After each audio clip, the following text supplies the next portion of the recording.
Page 267 इसका ये last line. वैदिक युग में सत्य के जो चैत्य प्रतीक, चैत्य का मैंने ये आपको बताया था, ये ये साइकिक के अर्थ में, जो हम साइकिक वो कहते हैं वो नहीं, ये प्रतीक मनोवैज्ञानिक या उसकी जो सच्ची प्रतिमूर्तियां थीं वे लुप्त हो जाती हैं या फिर उन्हें परिवर्तित एवं संकुचित अर्थ के साथ एक गौण योजना में बदल दिया जाता था या है। तो सत्य के प्रतीक, क्योंकि उस समय जिन प्रतीकों के अंदर इसकी अभिव्यक्ति हुई वो प्रतीक इन्होंने नेचर से उठाए, पर कितने गंभीर थे ये हमने कुछ बात करी भी थी उस समय कि नदी के, पहाड़ के, पशु के, पक्षी के, भौतिक तत्वों के, जिसके अंदर आपने घी का रूपक बना लिया, गाय है उसको किस रूपक में ले लिया, घोड़ा है, कुत्ता है, और अलग अलग हैं, पशु पक्षियों को, नदियों को, पहाड़ को, इन सारे तत्वों को, सबको, एक एक घटना, चीज, सारी को इन्होंने एक मनोवैज्ञानिक प्रतीक का अर्थ बना दिया। और उसके माध्यम से फिर बाद में ये कि सुप्रीम रियलिटी क्या है या उसकी जो सच्ची प्रतिमूर्तियां थी वो इन्होंने बनाई, और उसमें ऐसी कथाएं, ऐसी चीजें, जैसे सीजन्स हैं। सीजन तो कोई डायरेक्टली कोई चीज या वस्तु तो है नहीं, तो सीजन को ये इस तरीके से मानते थे कि अलग अलग सीजन हैं, वो आपके जीवन के अंदर आते हैं, या दिन और रात्रि का बार बार रिपीटेडली आगमन, एक के बाद एक। तो वो ऐसी हैं जो दो माताएं हैं, एक एक फेयर कलर की ये दिन है और रात्रि है वो ब्लैक है, पर वो दोनों ही डिवाइन चाइल्ड है। आप जो ग्रो कर रहे हो, आपके भीतर की कोई चीज जो ग्रो कर रही है, उसको दोनों ही दूध पिलाती हैं। तो आप यदि साधना कर रहे हो तो आपके दोनों ही काल आपको परिपुष्ट करेंगे, और अगर नहीं कर रहे तो दिन भी आपको कुछ नहीं, सो कॉल्ड दिन है वो आपके दिन है ही ये आपके लिए। तो उषा तो आती ही उसकी है, अदरवाइज तो आप रात्रि रात्रि के अंदर चल रहे हो, और वो घोर निशा है, उसके अंदर कोई दूध वूध नहीं पिलाते, आप सिर पटकते रहते हो इधर उधर। ये बात समझ आती नहीं, ऐसे किए बिना ही व्यक्ति चला जाता है। सत्य है एक प्रेरणा के रूप में आता है, सरस्वती का जो रूपक है वो आपके अंदर जो है truth of thought creates truth of vision, truth of vision से ट्रूथ ऑफ बीइंग तैयार होता है। तो अभी तक हम माँ श्री अरविंद का पढ़ रहे हैं, इससे कोई बहुत फंडामेंटली विचार की जीवन के ऊपर आ गया हो, मुश्किल लगता है। वो कैसा होता है यदि आ जाएगा तो पता लग जाएगा, वो एकदम चेंज कर देता है, और उससे फिर बाद में आपकी भावनाएं, आपके कर्म, आपके चिंतन, ये सारी की सारी चीज राइट तरीके से बहना शुरू कर देती हैं। ये बताने के बाद भी व्याख्यान करते रहो, कुछ भी करते रहो, ये बात समझ नहीं आ सकती, इसलिए समझ में आई नहीं है। श्री अरविंद कह रहे हैं 2000 वर्षों से तो साधना में तो गए ही हैं लोग, ये तो हम नहीं कह सकते नहीं गए। तो जिस पूर्णता की या जिस चीज की वेद बात कर रहा है उसमें नहीं गए होंगे। अब श्री अरविंद कहे तो रहे ही हैं, अब 2000 वर्षों में ये नहीं गए, तो इसमें क्या चीज कंटेन्ड है ये भी एक समझने की बात है। एनी हाउ, ये जो जो भी इनके प्रतीक थे, जो मनोवैज्ञानिक आंतरिक प्रतीक थे, वेद के युग के सत्य के जो प्रतीक थे, वे लुप्त हो जाते हैं या फिर उन्हें परिवर्तित एवं संकुचित अर्थ के साथ एक गौण योजना में बदल दिया जाता है। पंकज भाई, हाँ। कल हमने सिर्फ फर्स्ट पैराग्राफ करा था, तो कौन सा? सेकंड ये तंत्राज एंड पुराणास का सिर्फ कल पहला ही हमने पैराग्राफ जो है वो हमने कवर करा था। अभी सेकंड पैरा से स्टार्ट करना था हमें, ये वास्तव में हमारी अपनी सत्ता। ये तो बात कर चुके ना, जैसे अब सृष्टि शास्त्र है।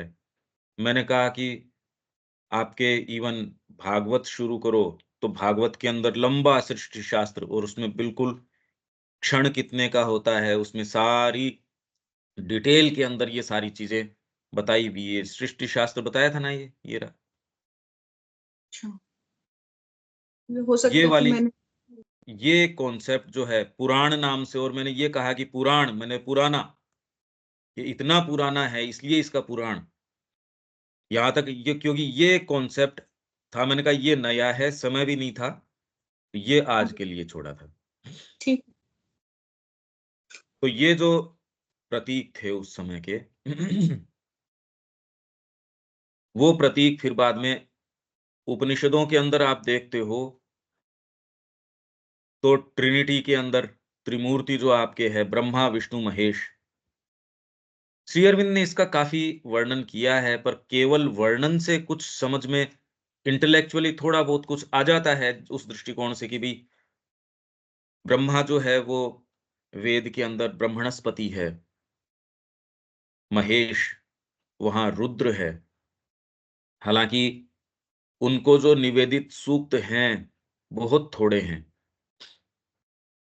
और वो थोड़े हैं इसके लिए कोई रुद्र वहां एक एक गौण देवता है या उसका प्रभाव कम है, ऐसा नहीं। वो कह रहे हैं वैदिक ऋषि खौफ खाते ही रुद्र का है, और किसी देवता का ये खौफ खाते ही नहीं। फिर महेश, ब्रह्मा विष्णु। ब्रह्मा क्या करता है? विष्णु, विष्णु ये सारे लोकों की श्रृंखला है और है, ये सारी प्रदान करता है, नहीं तो आप असेंड कैसे करो? ये सारी योजना जो दे रखी है कि आप आध्यात्मिकता में जाओगे, उसके बाद के अंदर आप higher mind, over mind, illumined mind, ये माइंड, वो माइंड, सुपर माइंड, उसके ऊपर सच्चिदानंद, सच्चिदानंद के ऊपर ये, तो ये सारी स्कीम आई कैसे? अगर ये स्कीम न हो, आप कौन सा आरोहण करो, कहाँ जाओ, क्या है, ये सारी स्कीम कौन प्रदान करता है? और उस स्कीम के अंतर्गत जो निर्माण सृजन वो ब्रह्मा करते हैं, ब्रह्मणस्पति। ब्रह्मणस्पति ये सारी व्यवस्था ये करते हैं इस तरीके से। और इस सारे के अंदर कोई ट्रांसेंडेंटल तत्व लेके आना है, कोई परात्पर का तत्व, वो महेश।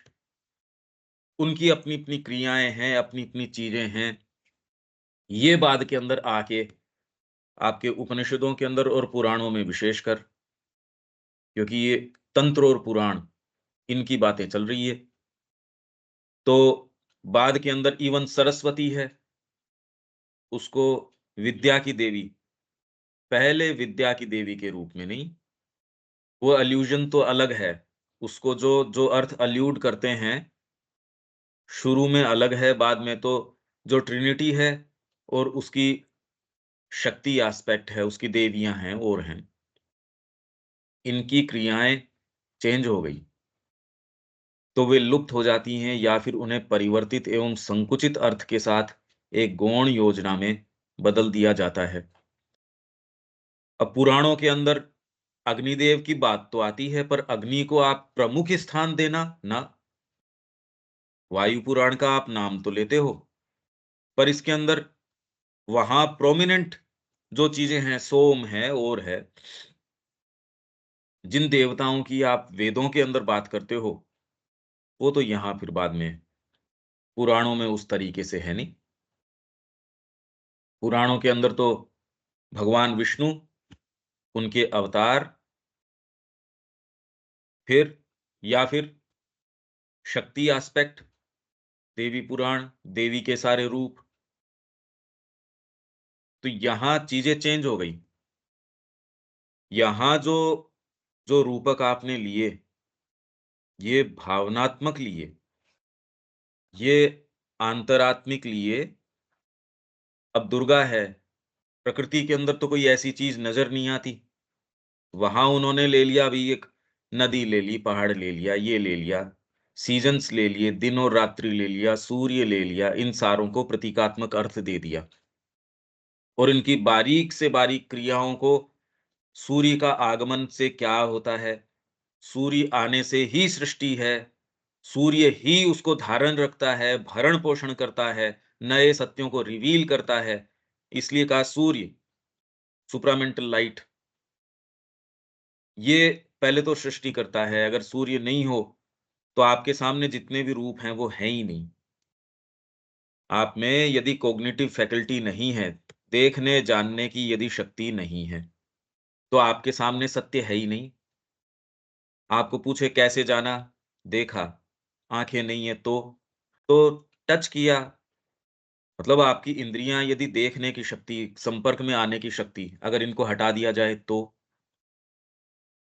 तो थोड़ा विचार करके आप कहते हो फिर बाद में मनः शक्ति, जब ये नहीं होती, जब ये अबेयंस में होती है, तब ये काम करती है, तो ये एक फैकल्टी हो गई। फिर कहते हो मन का जहाँ प्रवेश नहीं है, जहाँ भावनाओं का प्रवेश है, वो भी एक कॉग्निटिव फैकल्टी है। साधना के द्वारा आप समाधि अवस्था में वहाँ जाते हो, वो भी एक तरीका है। ये सारी हटा दी जाएँ, तो क्या जगत का कभी कोई निर्माण होगा? कल्पना तक नहीं होगी। वही जैसे अभी ये कहा जाए कि माँ के गर्भ में क्या था? हमको नहीं आइडिया। उससे पहले आप कहाँ थे? कोई आइडिया नहीं है, कुछ पता नहीं है।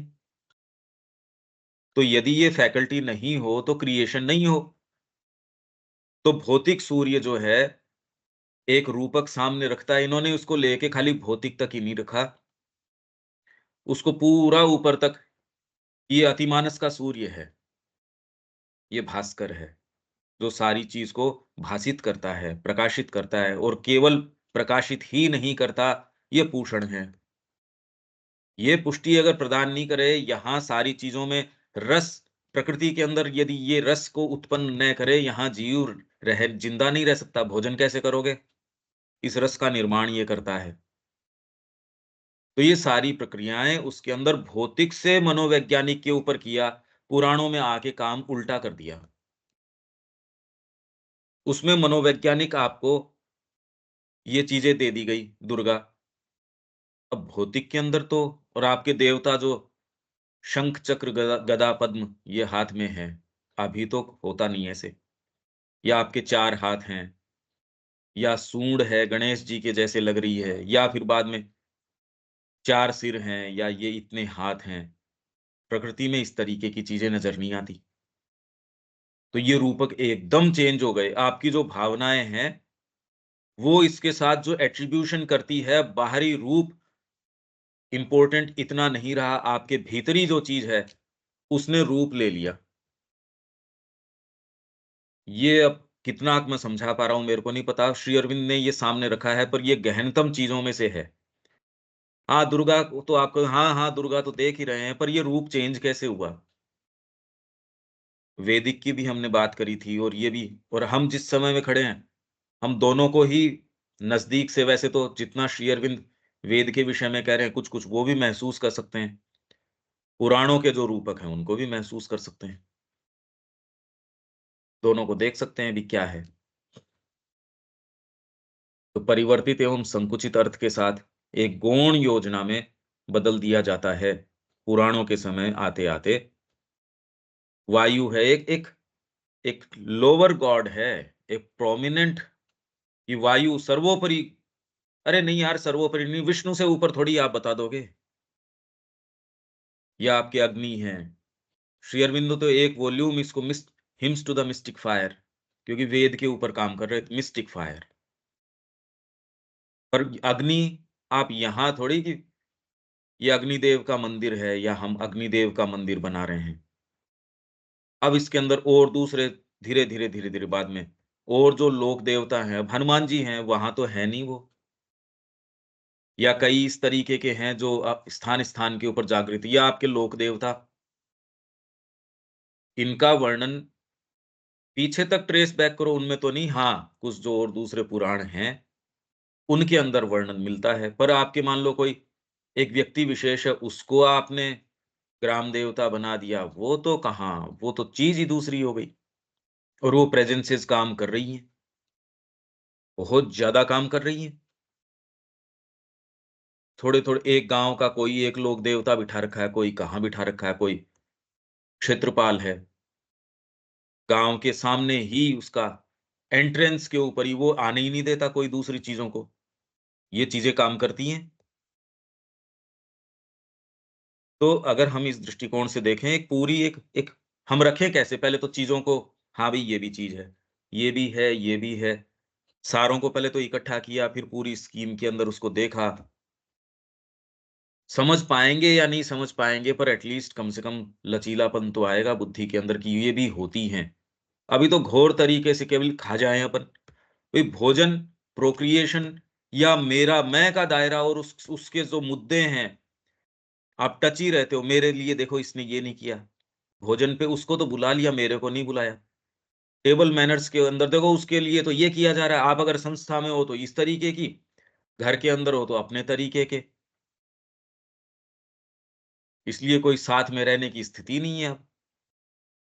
कोई 2 परिवार साथ थोड़ी रह सकते हैं। परिवार का ही कॉन्सेप्ट अब तो क्या परिवार? आपके डायरेक्टली ब्लड रिलेशन के अंदर बस, और ब्लड रिलेशन वो आप आपके ही, ये 2 या 3 जनों की हो गई बस, उसके अलावा तो सहन होती ही नहीं कोई दूसरे। तो ये एक लचीलापन की कैसे रखें? कि ये हमको इतना संकीर्णता में ले आया, हमको लगता है हम विचार कर रहे हैं, हम सोच रहे हैं, चीज़ों को जान रहे हैं। स्थिति ही नहीं है। अपने अलावा किसी और दूसरे को स्थान देने की स्थिति नहीं है। कि एक घर में कोई दूसरा भी शांति से आके रह जाए। आपकी तो भावना है, पर आपकी अकेले की भावना चलती नहीं। घर पे आप अकेले की थोड़ी भावना चलती है। कितने कंसिडरेशंस हैं। उनको आप नहीं टच करते, आपके हस्बैंड है वो आप वाले को नहीं करते, उनके वाले आप नहीं टच करते, एक तालमेल सा चलता रहता है। एक्चुअल में कोई वैसे हार्मनी तो है नहीं, कि आप सीमाएँ जानते हो, वो सीमाओं को टच नहीं करते अगर समझदार हो तो। ऐसे के अंदर ये वाली चीज़, जो भी चीज़ें हम बात कर रहे हैं, ये तो फ्रेमवर्क में ही नहीं आती। इनका तो कहीं दूर-दूर तक संभावना भी नहीं है, वर्तमान जिस तरीके की स्थिति उसमें। लगता है हाँ, हम समझ रहे हैं, हाँ, आध्यात्मिकता ये वो। अगर ग्राउंड सँभालें, वो ग्राउंड आपको इसकी इजाज़त ही नहीं देता। जैसे मैं देविका जी से बात कर रहा था, मैंने कहा भई ये लोग कह रहे हैं हम सरकारी स्कूल के अंदर आध्यात्मिक शिक्षा दे रहे हैं। अरे तुमको कैसे देने देगी सरकारी स्कूल? नहीं, हम वहाँ वहाँ भी माँ के दृष्टिकोण से शिक्षा दे रहे हैं। सरकारी स्कूल आपको कैसे देने देगी ये शिक्षा? आप एक व्यक्ति ऐसे हो, वो इनफैक्ट आप दोगले हो, उसकी बजाय तो जिसको पूरा कन्विक्शन है, एकदम स्थूल आदमी है और वो एकदम इस जगत के ऊपर ही काम करने वाला है, उसको दूसरी कोई डीपर कोई उसकी नहीं है, वो बेटर है। आप जा रहे हो उसको ऐसी बात बता रहे हो जो खुद ही नहीं करते आप। वही बात है हमारे जीवन में। आपको समस्या क्या है? ये वाली समस्या है, इसलिए ये बातें नहीं समझ में आ सकती। उनका स्थान अन्य प्रतीक या प्रतिमूर्तियाँ ले लेती, यही मैं बता रहा हूँ। अब आते और जीवन के अंदर भी आपके कौन-सी प्रतिमूर्तियाँ गढ़ ली आपने? सक्सेस। और सक्सेस का मायना क्या है इस समय? वो हम जानते हैं सक्सेस मतलब क्या? या आप कल्चर्ड कौन है? उसके मायने यदि आप देखो तो कैसे डिफाइन करें इन सारी चीज़ों को? भई अभी प्रतीक ही तो है सारा। प्रतीक और मतलब कोई कोई मूर्तिकरण को प्रतीक थोड़ी बोलोगे कि मूर्तियाँ बना दी। विचार भी एक प्रतीक है। कितना सत्य के भीतर प्रवेश कर सकते हो। विचारों के माध्यम से आप उस चीज़ को कि आपका कितना गहरा प्रवेश है। सब टोटल प्रतीक है। सब ही, जिसमें म्यूज़िक भी एक अपने तरीके से कोशिश कर रहा है डिवाइन के ट्रुथ को लाने की, एक्सप्रेस करने की। चित्रकला है, मूर्तिकला है, कला एक अपने अपना तरीका और उसमें भी सबका अपना-अपना। फिर बाद में आपके साहित्य, उसी की हम बात कर रहे हैं। उसी फ्रेमवर्क में ये सारी बातें हैं। प्रतीक, अभी तो आपके प्रतीक देखो क्या हैं? ये डेवलपमेंट, और डेवलपमेंट क्या, पूरी दुनिया बावड़ी हो रही है इसके पीछे। अब तो ये स्लोगन है, सबका साथ सबका विकास। और विकास के मानक क्या, उस विकास से तो और समस्याओं का ही काम है अगर उसको वास्तव में, ये तो हमने कई बार बात करी। और एक्चुअल में ये उसके बारे में ऐसा सीरियस हैं भी नहीं, सीरियस हो सकते भी नहीं, क्योंकि प्रकृति के अंदर इतनी इतनी धाराएं और साथ में हैं कि एक आपको लगता है एक चीज आपने एक्सट्रीम कर दी तो दूसरी उसको चेक करने के लिए धारा जरूर आ जाएगी। विशेषकर भारत में तो जरूर ही आ जाएगी कि आप एकांगी तरीके से किधर चले गए तो उसका रिपरकशन जरूर होके उसको बैलेंस करने की कोशिश करेगा कि ना भैया ये चीज नहीं चल सकती यहाँ पे, ये कैसे किया। ये कुछ चीजें देखनी चाहिए हमको इस तरीके से। तो प्रतिमूर्तियां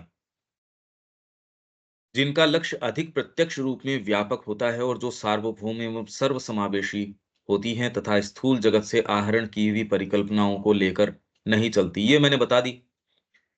स्थूल जगत से ली हुई परिकल्पनाएं, अब इसमें कोई न नदी ले रहे, न पहाड़ ले रहे, न पशु ले रहे, पक्षी ले रहे, यहां आपके देवता चेंज हो गए। जहां सरस्वती है वो नदी नहीं रही, सरस्वती वाणी की देवी हो गई। ये तो फर्क पड़ गया। वहां सरस्वती है, नदी है, यहां एक देवी का रूप ले लेती है। अब आपको सरस्वती तो वीणा वादिनी, उसका एक एट्रीब्यूशन हो गया। नदी तो वीणा वादिनी नहीं हो सकती, जो तो ये एट्रीब्यूशन उसका नहीं हो सकता। अब चेंज हो गया ये सारा का सारा। विष्णु को वहां जो एट्रीब्यूशन है वो विष्णु चेंज हो गया। ब्रह्मा जो काम करता है ब्रह्मणस्पति, वो ब्रह्मा ये वाला है नहीं। ये देवता की इंपॉर्टेंस में भी फर्क पड़ गया। पहले जो गौण थे, पहले थे ही नहीं कुछ तो। आप ये देखिए ना, अपितु अपना संपूर्ण उपादान हमारे अंदर के चैत्य जगत, अब ये भी चैत्य बोलो तो ये मनोवैज्ञानिक जगत से ही प्राप्त करती हैं। आप वहां उस मंदिर में जा रहे हो, आप उस रूप से तुरंत संपर्क में। अब हनुमान जी हैं यूं तो, कार्ल मार्क्स ने लिखा इसके अंदर, शायद द रिपब्लिक में छपा था या किसके अंदर, कि इससे घटिया जाति और क्या हो सकती है बताओ, मंदिर के अंदर किसी बंदर को बिठा के उसकी पूजा कर रहे हैं, या एक गाय के चरणों में वाला करते करते उसके चरणों में पड़ रहे हैं, पांव पकड़ रहे हैं। इससे घटिया जाति तो कौन हो सकती है। इसलिए अंग्रेजों ने इनको सुधारने में अपने हाथ रंगे और इनके ऊपर जितनी पीड़ाएं ढाई वो तो विश्व में और किसी के ऊपर नहीं ढाई। पर अब ये जिस तरीके के बर्बर लोग थे, कोई तो अपने हाथ गंदे करता ही। ये हमने प्रिंट किया उसका। ये तो जो बुद्धिजीवी लोग हैं उनका मानना है। हमको कोई इसमें दिक्कत नहीं है कि सामने हम हनुमान जी, अरे वो करे हनुमान चालीसा करो, इससे तो सारी चीज हो जाएगी। एक जागृत देवता है जिसके अंदर, और दूसरे जिसको आप कहो ब्रह्मा, ब्रह्मा की तो इतनी बात ही नहीं है कोई। हनुमान जी यहां अगर कोई आप कुआं भी बनाते हो उससे पहले हनुमान जी की स्थापना करते हो। तो आप ये समझो कि कितना फर्क आ गया। सुप्रीम रियलिटी में कोई फर्क नहीं आ गया। मनुष्य जिस तरीके का है वो कैसे उसके संपर्क में आए, उसके अनुरूप सारे रूप आपके सामने आ जाते हैं। यदि आप इसको समझ जाओ इस चीज को, तो आपके लिए हिस्ट्री फिर बाद में कोई पुस्तक की चीज नहीं रही, आप ट्रेस बैक कर सकते हो। मानव प्रकृति, मानव मनोविज्ञान किस तरीके से मूव किया है, वो आप ट्रेस बैक पूरा पूरा सीधे सीधे कर सकते हो। जैसे कार्बन डेटिंग से कर ही रहे हैं, डीएनए से कर ही रहे हैं, पर उससे जितना आप श्योर ग्राउंड पे नहीं हो। ये तो खैर और दूसरे अटकलबाजी से तो फिर भी सिक्योर ग्राउंड है इनका, पर एक स्तर तक तो डीएनए वगैरह लेके चला जाएगा, मनोवैज्ञानिक स्तरों में कहां प्रवेश कर जाएगा। न आपकी कार्बन डेटिंग जाएगी, कुछ नहीं होगा। उन जगतों में कैसे प्रवेश करो, तो श्री अरविंद ने शुरू से लेके आज तक की कहानी हमारे सामने लाके जिन शब्दों में जिस तरीके से, पर अब इसके लिए अब साधना में प्रवेश किए बिना ये समझो नहीं, मैं तो बार बार ये कह रहा हूं, तो हम कुछ नहीं समझ रहे। तो ये चैत्य एज सच, ये साइकिक बोल के वो साइकिक नहीं है। इंग्लिश में तो साइकिक ही शब्द है, इंग्लिश में साइकिक शब्द ही काम में ले रहे हैं, पर साइकिक जिसको हम जो माँ श्री अरविंद के योग में जिस तरीके से साइकिक बोल रहे हैं, वो साइकिक नहीं है ये। अगर यही होता तो दूसरे फिर बाद में सारे संपर्क में कैसे आ जाते? हर व्यक्ति कोई साइकिक थोड़ी है। फिर भी कोई न कोई टच, कोई न कोई भावना, कोई न कोई चीज़, मनोवैज्ञानिक रूप से ही, वो उसके अंदर वो रूप है उसका, लड्डू गोपाल। अब ये रूप तो आपके न तो उपनिषद के अंदर है, न आपके ये कोई वेदों के अंदर है। ये सारा का सारा क्रिएशन पुराणों का है और बहुत इसलिए पावरफुल है ये, तंत्र और पुराण की हम बात कर रहे हैं। आज अगर वेद आपके पास हो भी और कुछ लोग सीरियस हों भी इस विषय में, तो भी मासेस को थोड़ी मूव करता है ये। तो मासेस के लिए वो सारे रूप को इस तरीके से कि हर व्यक्ति को इसके टच में लेके आना हो, तो कैसे लेके जाया जाए? पर ये पर्याप्त नहीं है। और अभी आप ये कह रहे हो नीचे जाने से रोको और थोड़ा पॉजिटिव उसके बने रहे तो धर्म इसको पकड़ के लाए, पर इससे डिसाइसिव एंट्री स्पिरिचुअलिटी के अंदर वो इससे ऐसे नहीं होती इस तरीके से।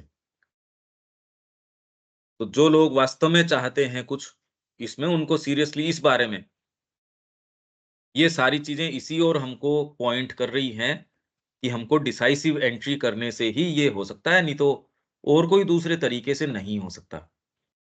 आप पुराण भी पढ़ लेते हैं, पर यदि उसको वेद से जोड़ के नहीं देखते तो पुराण भी नहीं समझ में आएँगे। ये अविच्छिन्न धारा है ये सारी की सारी। आपको अगर वास्तव में इसके अंदर प्रवेश करना है तो आप उपनिषदों में भी बिना वेदों के प्रवेश नहीं कर सकते।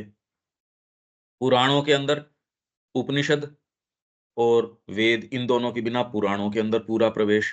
कहानियाँ पढ़ लोगे, भावनात्मक रूप से संपर्क में भी आ जाओगे। ये नहीं, जितना जिसके लिए है उतना तो वो आ ही जाएगा, मना थोड़ी है। नहीं आता तो फिर फ़ायदा क्या था इनका? उतना आ जाएगा, पर अगर आप डिसाइसिव एंट्री वास्तव में इसके अंदर कुछ चाहते हो जो श्री अरविंद कह रहे हैं, जो इन्होंने निरूपण किया श्री अरविंद ने इसके बारे में, वो नहीं समझ पाएँगे। वो फंडामेंटल बात है, वो बहुत गहरी बात है। बौद्धिक रूप से ये कुछ कॉन्ट्रास्ट, कुछ एग्ज़ाम्पल्स, कुछ ये चीज़ों से मैं कोशिश कर रहा हूँ, अगर कोई सेंटेंस बीच में नहीं समझ में आए, सेंटेंस की मैं कह सकता हूँ कॉन्सेप्ट तो पहले भी मैं बहुत बार कह भी चुका हूँ, पर इसका कोई शॉर्टकट नहीं है। आपकी चेतना में कोई विशेष इंप्रेशन नहीं डालेगा अगर आप इसके ऊपर भी आपने इस जीवन में कुछ थोड़ा बहुत प्रवेश न किया होगा या सीरियस नहीं होंगे। सुन लेंगे इंटेलेक्चुअली कुछ थोड़ा बहुत, कुछ तो समझ आएगा, ये थोड़ी है कि शब्द कुछ भी नहीं समझ में आएँगे। पर मैं उसको समझ नहीं कह रहा, वो एक बहुत दूसरी चीज़ है। वैदिक देव-देवियाँ अपने स्थूल रूप के द्वारा ये बातें अब तो मैं क कर चुका हूँ, रूप के द्वारा सामान्य सांसारिक जन से अपना चैत्य और आध्यात्मिक अर्थ छिपाए रखती हैं। वैदिक देव-देवियाँ स्थूल रूप के द्वारा सांसारिक जन से अपना आत्मिक और आध्यात्मिक अर्थ है। अब सरस्वती है, स्थूल रूप उसका दे दिया आपने, देवी तो है इंस्पिरेशन की, बता दी नदी। वायु जो है वो आपके किस चीज़ का है? वाटर्स जल हैं, चेतना के, विस्तार के, यदि समुद्र की बात कर रहे हो, जिसके अंदर कितने-कितने और सारी चीज़ें हैं, वो सारे के सारे स्थूल रूप के द्वारा सामान्य जो जो सांसारिक बुद्धि है, उससे अपना डीपर अर्थ छिपाए रखती है, वैदिक देव-देवियाँ। इसके विपरीत पौराणिक त्रिमूर्ति, ये सारी बातें मैं कर चुका हूँ आपके लिए, अब ये सेंटेंसेस कुछ मोर इंटेलिजिबल होने चाहिए। इसके विपरीत पौराणिक त्रिमूर्ति ब्रह्मा, विष्णु, महेश और इसकी स्त्री शक्तियाँ, ब्रह्मा की फिर बाद के अंदर सरस्वती जी हैं और हैं ये सारी शक्तियाँ, विष्णु की हैं ही, महेश, तो इनकी स्त्री शक्तियाँ और इनके जो अवतार हैं, भगवान विष्णु के जो अवतार हैं, उनकी शक्तियाँ, स्त्री शक्तियों के रूप भौतिक मन या कल्पना के लिए कोई अर्थ नहीं रखते। उल्टा हो गया ना, वेद के समय में स्थूल रूप है, वो आंतरिक अर्थ को छिपाए रखता है। तो सामान्य व्यक्ति के लिए सायण भी इस सारे को रिचुअलिस्टिक अर्थ दे रहा है। वेद की ऋचाओं के वो जहां मुश्किल भी पड़ रहा है तो भी फोर्ज कर रहा है रिचुअलिस्टिक अर्थ के अंदर कि ये तो आनुष्ठानिक है, बाह्य अर्थ है। जो हम पढ़ के गए थे, घोड़ा जो है उससे घी टपक रहा है, तो वो ये कह रहे हैं भाई घोड़े से तो घी टपकना मुश्किल है, तो इन्होंने ये अर्थ लगाया, घोड़े भाग रहे हैं, थक रहे हैं, उसके शरीर से पसीना टपक रहा है, अब देवता का घोड़ा है, तो घी ही टपकेगा। अब पता नहीं क्या-क्या अर्थ लगाए होंगे उन्होंने। ऐसी-ऐसी कथाएँ, ऐसी-ऐसी कहानियाँ हैं, जिसके ऊपर जो उन्होंने किया, सायण ने किया और बाद के अंदर इन लोगों ने तो इतिहास रच लिया उसके ऊपर। देखो ये मतलब व्यापार की नीतियाँ निकाल ली, भवन निर्माण की नीतियाँ निकाल ली या उसके खंडन करने की या आर्यन इन्वेजन की थ्योरी निकाल ली। जो कह ही नहीं रहे, वो बात ही एक आध्यात्मिक सत्य कैसे काम करता है, साधना में प्रवेश करते हो, कैसे-कैसे आपकी लेटेंट सारी पावर्स उद्दीप्त हो जाती हैं, साधना कैसे आगे चलती है। केवल इस चीज़ को ये सामने रख रहा है, ये इसमें से इतिहास निकाल रहे हैं। इस चीज़ में से इतिहास निकाला जा रहा है। एक माँ अपने बच्चे को देख के उसमें क्या-क्या भावनाएँ जगती है या वो उसके साथ प्लस माइनस कुछ होता है, कैज़ुअलिटी होती है, तो इसकी भावना में क्या-क्या चीज़ें होती हैं, उसको आप इतिहास बना लो कि ये इतिहास। अगला तो मनोविज्ञान बता रहा है आपको, साधना का मनोविज्ञान बता रहा है। तो वेद की और हमने पढ़ा भी था, कैसे इसमें वरुण क्या करता है, मित्र क्या करता है, अर्यमा क्या क्या करता है, ये चारों जो हैं, विश्वेदेवाः क्या करते हैं। इनकी सारों की कुछ-कुछ हमने उस समय बात भी करी थी। ये सब के सब संयोजित तरीके से, सुसंबद्ध तरीके से अपनी क्रिया करते हैं। तो वहाँ तो ये था पुराणों के अंदर अब क्या कर दिया, पुराणों के अंदर इनका भौतिक मन या कल्पना के लिए कोई अर्थ नहीं है इनके रूप का। बाहरी मन के लिए अब 18 हाथ दुर्गा के हैं या जितने भी हाथ हैं, भौतिक मन के लिए कोई अर्थ नहीं निकलता। आपको पता है कि ये अंतरात्मिक चीज़ है। वे तो सर्व प्रकाशक परमेश्वर के एकत्व और बहुत्व की दार्शनिक और अंतरात्मिक परिकल्पनाएँ एवं अभिव्यक्तियाँ हैं। तो पौराणिक जो त्रिमूर्ति और इनके जो रूप हो गए, इतने-इतने देवता, इतने-इतने उनके रूप, इतने हाथ, उनका चेहरा ऐसे, इतनी शक्तियाँ, फिर ये गाय के अंदर भी बताते इतनी-इतनी देवियों का निवास, वो तो फिर पुराण के अंदर और एक के अंदर एक, पर फंडामेंटली त्रिमूर्ति और उनके जो सबसेट्स हैं, फिर और देवता तो उनके फिर तो ये प्रोमिनेंस में नहीं रहे आपके, जो दूसरे इंद्र है, वेद के अंदर तो प्रोमिनेंट देवता है इंद्र। यहाँ इसको केवल एक छोटा जो ऐसे दिखाया जाता है कि छोटी-सी चीज़ नहीं होती, उससे पहले इसका आसन डोल उठता है। इंद्र को तो कोई भगवान नहीं बोलते, देवता बोलते हैं। पौराणिक धर्म मतों को वैदिक धर्म का पदच्युत रूप कहकर वर्णित किया गया है, परंतु उन्हें सार तत्व में तो नहीं, क्योंकि वह सदा समरूप ही रहता है। पौराणिक धर्म मतों को वैदिक धर्म का पदच्युत रूप कहकर वर्णित किया गया है। लोग करते हैं ये, भारतीय संस्कृति ऐसा कभी नहीं करती। न श्री अरविंद कर रहे हैं, श्री अरविंद तो कह रहे हैं जो वेद कर रहा है, वही और भी पोटेंटली पुराण कर रहे हैं। पर वो कर क्या रहे हैं? यही तो समझना बात। क्योंकि कितनी भी हम बात तो इसकी की भी ये काम कर रहे हैं, पर उसको डायरेक्टली उसके उदाहरण लें फिर बाद में, उसके लिए हमारे पास कोई आधार नहीं है, उसके लिए तैयारी नहीं है। बहुत ज़्यादा बड़ी तैयारी चाहिए और उसके लिए आपके पास सेफ ग्राउंड क्या है?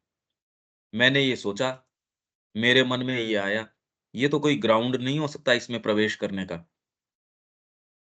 मैं इस संस्थान में पढ़ा हूँ, तो क्या हो गया उससे? यहाँ ये वेदों का अध्ययन करवाते हैं इतने बरस तक। ये सारे काम तो कर सकते हो। एंट्री कैसे करोगे? संस्कृत के आप ज्ञाता हो सकते हो।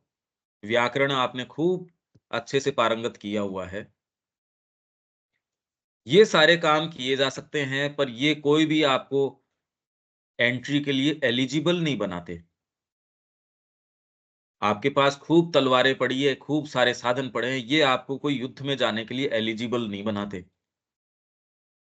इन साधनों के कारण कोई युद्ध में थोड़ी जाता है। तो ये सारे भी हों, तो भी आपको कोई एलिजिबल नहीं बनाते इनमें प्रवेश करने के लिए। तो इनको पदच्युत रूप कहकर वर्णित किया गया है, परंतु उन्हें सार तत्व में तो नहीं, क्योंकि वह सदा समरूप ही रहता है। तो जो सार रूप वेद में था, जो सार रूप उपनिषद में था, वो ही सार रूप पुराणों में है। वरन उनकी बाह्य गतिविधि में संभाव्यतः उसका विस्तार एवं विकास कहा जा सकता है।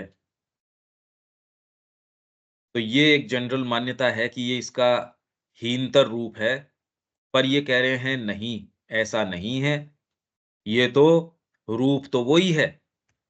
जल तो गंगा का वो ही है जो आप हरिद्वार में हर की पैड़ी से भर रहे हो। हाँ, वहाँ गंगा को एक छोटे रूप के अंदर एक आपकी यूटिलिटी पूरी करे, उसके लिए उन्होंने एक एक छोटी-सी कैनाल के अंदर परिवर्तित कर दिया,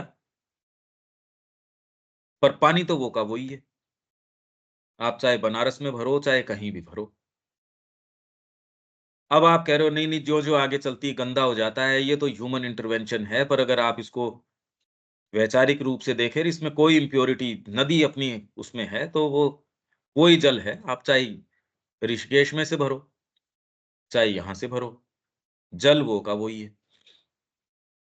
हाँ, मोर यूटिलाइज़ेबल हो जाता है, क्योंकि आपने बीहड़ में नहीं, आपने यहाँ घाट बना दिए।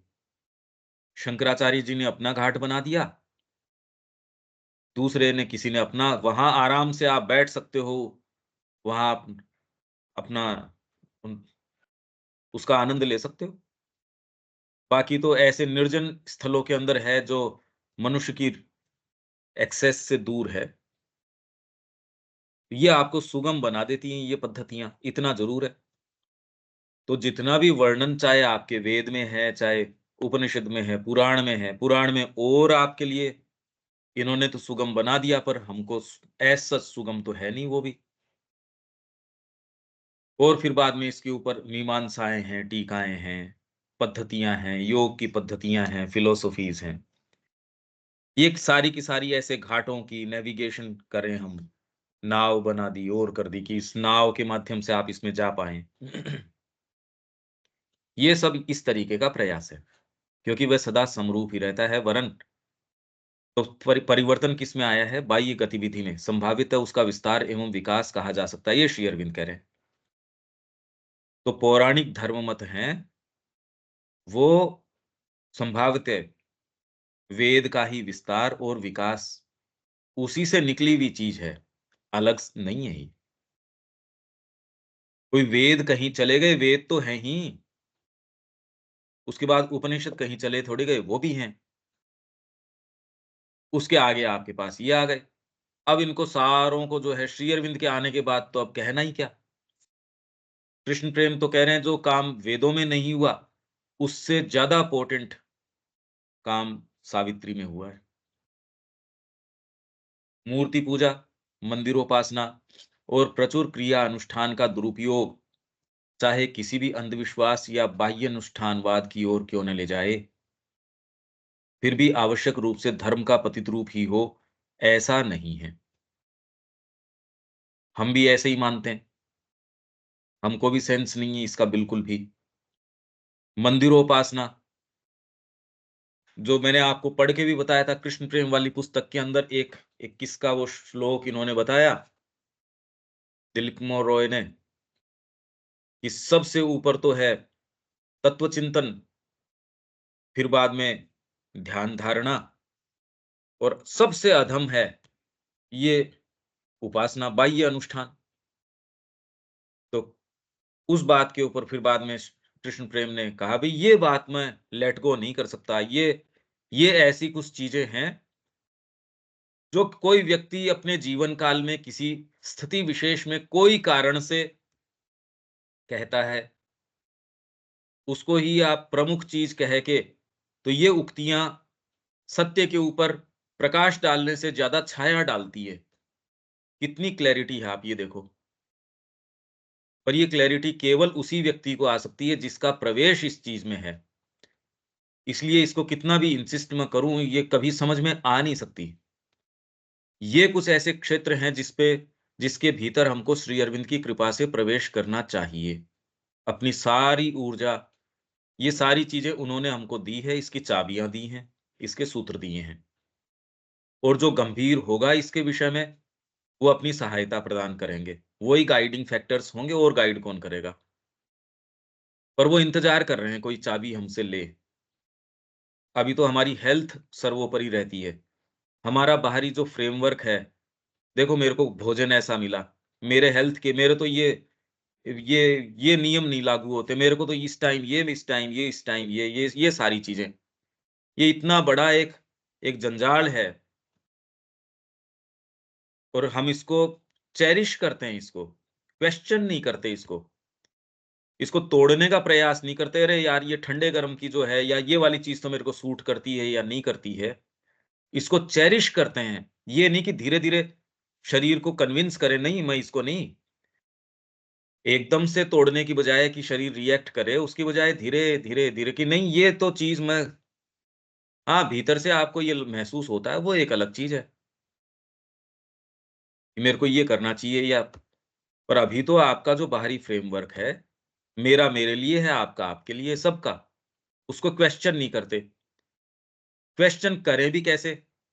क्वेश्चन तो आप इसमें भीतर प्रवेश करो, ये रेस्ट्रिक्शंस ये लगाएं, तो समझ में आए कि ये मेरी रेस्ट्रिक्शंस हैं। अभी तो रेस्ट्रिक्शंस एज सच महसूस भी नहीं होते, कि आप ऐसे में कहीं जा ही नहीं रहे। इसलिए मैं बार-बार रोज इसके ऊपर आग्रह है कि ये सारी चीजें श्री अरविंद ने प्रदान करी हैं। उन्होंने सूत्र प्रदान किए हैं। प्रवेश करने के लिए अनंत आकाश आपके लिए छोड़ा है। वैदिक धर्म को मूर्तियों की आवश्यकता नहीं थी। अब ये सारी बातें वही-वही आ रही हैं, पर अब एटलीस्ट कम से कम कुछ आपके इंप्रेशन डाल पाएँगी ये, क्योंकि इसके देवताओं के भौतिक चिन्ह, भौतिक प्रकृति के रूप थे, और ये बाह्य जगत उनका प्रत्यक्ष निवास धाम था। पहाड़ है, नदी है, ये है, सनलाइट है, सूरज का आना है, उषा का आना है, जाना है, शाम है, रात है। रात के भी अलग-अलग प्रहर हैं, सीज़न्स आ रहे हैं, नक्षत्र हैं, चंद्रमा है। पौराणिक धर्म हमारे अंतरस्थ भगवान के आंतरात्मिक रूपों की पूजा करता था। पौराणिक धर्म में ये फ़र्क आ गया, और उसे प्रतीकात्मक रूपों में उनकी बाह्य अभिव्यक्ति करनी होती थी, तथा उन्हें मंदिरों में प्रतिष्ठित करना होता था। और कहाँ प्रतिष्ठित करें? वेदों के देवता तो प्रकृति ने अब खुद ही प्रतिष्ठित कर रखे थे। पहाड़ तो प्रकृति ने खुद ही रख रखा है। चाँद, सूरज, तारे, पशु, पक्षी, हवा, पानी, जल, ये सारे तत्व उसके, इनका निवास, इनका मंदिर तो प्रकृति स्वयं है। पर इसको कहाँ प्रतिष्ठित करो? इन प्रतीकों को आपने गढ़ लिया, इसका स्थान बनाना शुरू कर दिया। और पहले के मंदिर भी अगर आप देखोगे तो यूँ ही नहीं कि आपने बस यूँ ही चले गए कहीं बीच के अंदर, यूँ बना लिया, ना, बहुत सिग्निफिकेंस है उसकी। क्योंकि आपने पहले कंसीव किया किसी ऐसी प्रेजेंस को। वो प्रेजेंस कहाँ है? वो देवियाँ, वो साहब पहाड़ के ऊपर हैं। ये क्यों भई? ऐसी सराउंडिंग्स के अंदर हैं वो, वहाँ बहुत सोच समझ के, सिग्निफिकेंट थी ये सारी की सारी। ये हमने बात भी करी थी स्थापत्य कला के अंदर, कि वो क्या चीज़ एक्सप्रेस कर रहे थे, किस कोण में कौन-सी होनी चाहिए, दिशा क्या होनी चाहिए, ये क्या होनी चाहिए। जो व्यक्ति, एक-एक व्यक्ति के हाथ की लकीरें, उसके माथे की चीज़ें, इनको देख के वो यूनिवर्सल जो कॉस्मिक पावर्स है या डिविनिटीज़ हैं, उनके लिए सीरियस नहीं होंगे। एक-एक चीज़, इसलिए कृष्ण प्रेम कहते हैं हमारे जो मंदिर हैं, वो डायनामोज़ हैं, वो केंद्र हैं ऊर्जा के, जो वास्तव में इस तरीके के हैं, या एटलीस्ट कम से कम इस धारणा से या इस मानसिकता से, इस तरीके से उनका निर्माण किया गया था कि वो ऊर्जा के केंद्र हैं और वो हर स्तर के ऊपर जानते थे वो ऊर्जा का केंद्र है। जब साहित्य के अंदर इन्होंने आपकी भौतिक प्रकृति के नियम हैं, मनोवैज्ञानिक प्रकृति के नियम हैं, आध्यात्मिक प्रकृति के नियम हैं, सूक्ष्म जगतों के नियम हैं, जब साहित्य में ये काम कर रहे हैं, तो एक मंदिर का निर्माण कर रहे हों, जहाँ इनको अपनी डिविनिटी को स्थापित करना हो, उसमें क्या-क्या चीज़ें उसके अंदर इन्वॉल्व करेंगे ये, हम नहीं समझते, हम कुछ नहीं समझते, पर इन्होंने तो किया है। ऐसे-ऐसे मंदिर, ऐसे-ऐसे निर्माण भौतिक रूप से भी, जो आप कल्पना तक नहीं कर सकते, ये टिका कैसे है, किस चीज़ के ऊपर, कैसे, शक्ति का क्या केंद्र है, पिरामिड है, वो शेप अपने आप के अंदर इस तरीके की है, तो श्री अरविंद तो कह रहे हैं, "भई ये शेप कैसे आई? ये तो मेरे को नहीं पता।" जैसे स्क्वायर है, वो सुप्रामेंटल का है। फिर वो कह रहे हैं ट्रायंगुलर शेप है, तो 2 ट्रायंगल्स आप ऐसे मिला सकते हो। तो स्वयं का सिंबल इन्होंने 2 ट्रायंगल्स को, एक असेंडिंग है, एक डिसेंडिंग है, उसके बीच में सृष्टि है। ये सारे के सारे जीवंत प्रतीक हैं। ये डेड नहीं है ये सिंबल्स। तो इसलिए क्या कह रहे हैं ये, मंदिरों में प्रतिष्ठित करना होता था जो वैश्विक गूढ़ार्थों के, आ गई यही बात, जो मैं इतनी देर से कह रहा हूँ, यही बात ये कह रहे हैं, वैश्विक गूढ़ार्थों के वास्तुकलागत प्रतीक थे। वैश्व गूढ़ार्थ, जो सीक्रेट्स हैं, कॉस्मिक, यूनिवर्सल, उनको वास्तुकला के अंदर उन्होंने प्रतीकात्मक रूप से, तो कोई एक पिलर, कोई एक चीज़, वो भी खाली बीच में गर्भगृह में भगवान को विराजमान कर रखा है, वो तो डिविनिटी है ही है। पर आपने कोई भी उसकी जो बारीक से बारीक डिटेल है, वो सारी भी सिग्निफिकेंट है। कोई यूँ ही नहीं कि बनाने के लिए बना दिया। जैसे हमने एक बुद्ध की जो वो पेंटिंग देखी थी, वो कितनी मीनिंगफुल थी। इतना बड़ा ये विशाल एक नगर के समान कोई परिकल्पना लेके चलेंगे, उसमें ऐसी चीज़ क्यों बनाएँगे? आज तक की आध्यात्मिकता की जो परिकल्पनाएँ होंगी, सारी डाल देंगे उसमें। अपनी बेस्ट से बेस्ट चीज़ें हैं, भौतिक से लेके गहन आध्यात्मिक जो रहस्य हैं, वो सारी की सारी, एक-एक कॉर्नर के अंदर, एक-एक फूल में, पत्ती में, कला में, पिलर में, इसमें, उसमें, डिटेल में, और सारा मिलके क्या चीज़ अभिव्यक्त कर रहा है। एक जगत की डिज़ाइन, इस भौतिक ब्रह्मांड की डिज़ाइन को आपको दिखा देगा ये ऐसे है, या परकोटे, 7 परकोटे हैं, वो आपको ये दिखा देगा ये लेयर्स हैं, इनमें जाते हो तो ये है। भई इसी तरीके से तो मातृ मंदिर को माने का भी इस तरीके से, यहाँ सीढ़ियाँ इस तरीके से चढ़ो, इसमें जाओ तो इस मनोभाव से जाओ, चारों तरफ की लाइट बड़ी मुश्किल से उन्होंने बहुत मेहनत करी, तब जाके एक ऑरेंजिश जो शेड है कि भई ये सुप्रामेंटल की शेड है। वो फिर बाद में कई कॉम्बिनेशंस से वो लाइट तैयार करी गई। तो आपका इस दृष्टिकोण से देखो, पूरा जीवन एक प्रतीक है और यूँ अगर उसको बिखराओ तो कोई ख़ास बात नहीं है।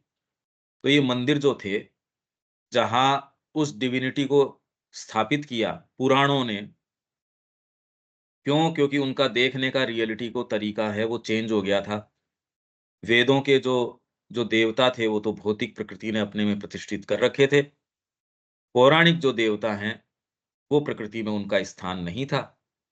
वो तो आपके अंतरात्मिक थे, भीतर के थे, पर उनको भीतर अब कैसे, सामने कैसे ला के रखें? उसके लिए उसका उचित स्थान, जो लोग इसके प्रति सेंसिटिव थे, उन्होंने इन चीज़ों का निर्माण किया। तो वैश्विक गूढ़ार्थों के वास्तुकला, आपका जो स्थापत्य है, उसके प्रतीक थे। ये मंदिरों के अंदर इस तरीके से इन्होंने इन डिविनिटीज़ को बिठा दिया, प्रतिष्ठित कर दिया। और जिस प्रकार की आंतरिकता इसका उद्देश्य थी, उसी के कारण बाह्य प्रतीक की बहुलता आवश्यक हो उठी। जैसे साइकोलॉजी या आपकी कल्पना शक्ति, उसमें कितनी-कितनी सारी चीज़ें होती हैं। वैसी उस डिविनिटी की कितनी-कितनी रिचनेस है। गणेश जी, आप पौंडीचेरी में आपने देखा होगा, गणेश मंदिर के अंदर चारों तरफ की पेंटिंग्स देखो आप, वो रिपीट थोड़ी कर रहे हैं। वो गणेश जी की अलग-अलग एट्रिब्यूट्स हैं। वो सारे इंडिपेंडेंट हैं। गणेश जी मेन हैं, पर उनके ये सारे रूप भी हैं। क्योंकि ये सारे अपने आप में सारे चिन्मय हैं, चैतन्य हैं। जैसे माँ, इसमें द मदर के अंदर ही है।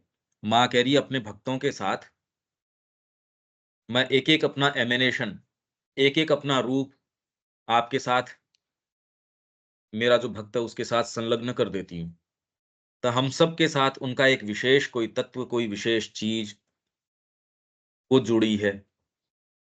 वो हमारे से अंतरंग है।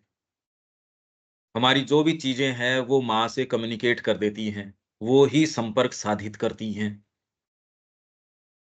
ये प्रक्रिया चलती रहती है, जब तक कि हम और प्रत्यक्ष उनसे आदान-प्रदान के लिए तैयार न हो जाएँ। डायरेक्टली वाणी सुनने के लिए या ये इस तरीके से। तो बाह्य प्रतीक की बहुलता, जिसमें चंदन ऐसे लगाओ, माला ऐसे पहनाओ, यहाँ दीपक, आरती, ये वो सब टोटल प्रतीक, कितना रिच है ये, इसकी कोई लिमिट नहीं इसकी। क्यों क्यों है ये सारा का सारा? क्योंकि आंतरात्मिक जगत बहुत ज़्यादा विशाल है। आपने आंतरिक आपकी भावना है या जो चीज़ है या डिविनिटी है, उसको एक रूप तो दे दिया डिविनिटी का। उसके इर्द-गिर्द जो भावनाएँ हैं, उसको कैसे दोगे? ये बाह्य अनुष्ठानात्मक सारे प्रतीक की बहुलता। हर देव के, देवी के कितने-कितने और एट्रिब्यूट्स। देवी के तो इतने-इतने हैं और हर की अपनी-अपनी कुल देवी है, चाहे वो एक ही जगदम्बा, जगदम्बा बोल के नहीं, वो कोई कह रहा है छिन्नमस्ता, कोई कह रहा है हमारे तो ये शाकंभरी। कितने-कितने रूप और वो उनसे उन्हीं के माध्यम से कम्युनिकेट करते हैं। इंटरचेंजेबली कोई भी देवी को यूँ कर लो ना, करणी माता है तो करणी माता ही है और उसके अंदर भी पर्टिकुलरली ये वाली किसी का किससे, किसका किससे। ये कैसे अरेंज किया है ये सारी चीज़ें आप देखो तो सही, सोच के हो सकती है क्या ये? और ये दृष्टिकोण पुराण तो उपलब्ध हो जाएँगे, दृष्टिकोण नहीं हो तो ये तो अभी भी बंद पुस्तकें हैं। पुस्तक टेक्स्ट उपलब्ध होना, वो वस्तु उपलब्ध होना नहीं है। बिल्डिंग मटेरियल तो बहुत है, उससे कोई सामान थोड़ी बन जाता है। व्यक्ति तो बहुत है, कोई साधक थोड़ी बन जाता उससे। तो ये सारी की सारी भीतर की चीज़ है ये। तो ये बहुलता, इसलिए बहुलता आवश्यक हो उठी, ताकि वह बहुलता इन अंतरीय वस्तुओं की जटिलता को भौतिक परिकल्पना और दृष्टि के निकट साकार रूप में प्रकट। तो वहाँ दीपक घुमाना भगवान के चारों तरफ प्रतीक है ये। यही वाला क्यों होना चाहिए? अगर आपको इनका डिटेल में जाना है तो सारी डिटेल उपलब्ध है, ये नहीं कि यूँ ही किसी व्यक्ति ने कह दिया, नहीं। परिक्रमा कौन से देव की कौन-सी कितनी करनी चाहिए, जिसमें स्त्रियों को कितनी करनी चाहिए और इनको कितनी करनी चाहिए। इसके लिए कौन-सा विधान है, उसके लिए क्या है। जो इतनी डिटेल के अंदर जा रहे हैं, आज के मूर्ख क्या डिबेट क्या करते हैं, डिस्क्रिमिनेशन करते हैं ये। अरे यार डिस्क्रिमिनेशन जेंडर बेस्ड थोड़ी, ये तो डिस्क्रिमिनेशन, अगर इसको डिस्क्रिमिनेशन कहें, इतना ज़्यादा डिस्क्रिमिनेशन तो इन्होंने किसी का डिटेल के अंदर पुराण, शास्त्र सारे के सारे, इसको डिस्क्रिमिनेशन नहीं, ये तो उसके साथ संलग्न डिटेल्स हैं। आपके एक छोटी ये चीज़ आ जाती है स्त्री-पुरुष, क्योंकि सारे समय आप संलग्न ही इसी चीज़ के अंदर हो। आप घोर रूप से पशु हो, पशु भी इतना संलग्न नहीं रहता इस चीज़ के अंदर। केवल अपनी संतति को आगे ले जाने के लिए भले ही वो क्रिया है, आप उससे भी नीचे उतर चुके हो। केवल सारा प्रयास, आप कोई चीज़ स्कूटर भी बेच रहे हो, तो भी इसके अंदर साहब कैसे हम इस मॉडल को खड़ा कर दें, यार स्कूटर ही तो बेच रहे हो। इससे हमारी दिवालियापन पता चलता, खाली दिवालियापन नहीं, कि वाइटल के जगत ने, निम्न वाइटल जो जगत है, उसने हम पे अधिकार जमा रखा है। ऐसे के अंदर अगर आप चाहो तो भी साधना थोड़ी कर सकते हो। इसलिए जो भारतीय संस्कृति का सो कॉल्ड व्याख्यान भी कर रहे हैं, अगर इनके राक्षसों के चंगुल के अंदर हैं। श्री अरविंद ने कहा पौरुष इसी के अंदर है कि आप खड़े होके ये इनके प्रति विद्रोह हल्ला बोल कर दो कि नहीं, मैं आज से तुम्हारे चंगुल में नहीं हूं, करके तो देखो, पता चल जाएगा। चाय पकड़ लेगी आपको, आपको आपकी गोली पकड़ लेगी बीपी की और की, या आपके ठंडे गर्म का नियम, नहीं मेरे तो ये सूट नहीं करता, ये नहीं करता। जब तक हमारे ये है, आप कहीं नहीं जा रहे। यहाँ पुराणों में ये कल कर लेंगे, ये मैं कुछ ये अब इस तरीके से केवल श्री अरविंद हमको, लोग बातें कर रहे हैं, ऐसा नहीं है कि बातें नहीं करते।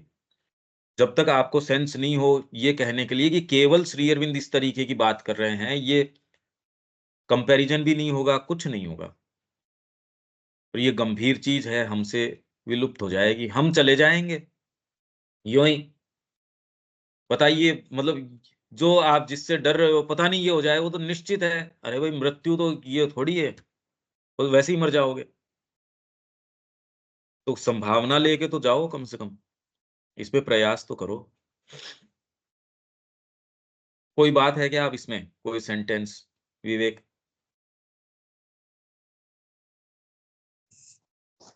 बात तो नहीं है भैया, लेकिन पहले वैदिक युग पढ़ने के कारण आज कुछ ज्यादा रिलेट हो पा रहा था। हुँ। इसलिए मैं तो बार-बार कह रहा हूँ भई, ये चीज़ें सामने आनी चाहिए, आनी चाहिए। कैसे आए ये? पुस्तक के रूप में तो कई चीज़ें हैं भी, पर न तो लिखने वाले को इसका कोई आभास, वो लिख क्या रहा है। कोई कहे आप कैसे कह सकते हो? मैं कह रहा हूँ, आप भी कह लोगे अगर आप, भई आप जितने दिन से संपर्क में हो, अब आपका टेस्ट चेंज हो गया, आप दूसरे को ये कहोगे, यार ये इसमें वो वाली बात नहीं आई, दूसरे को अभी आइडिया नहीं है। वो कहेगा आप चाहते क्या हो? तो मैं जो कह रहा हूँ आप भी कह पाओगे, यदि आप यहाँ खड़े होते हो, और इसका कोई अंत नहीं है। मैं तो कह रहा हूँ इतना तो मैं ही कह पा रहा हूँ, आप क्यों नहीं कह सकते? आप तो इस मच बेटर कह सकते हो, इसमें क्या बात है? कोई भी कितना भी कह सकता है, अगर उसने इसमें प्रवेश किया है तो। मैं ही कह सकता हूँ, ये कोई बात नहीं है।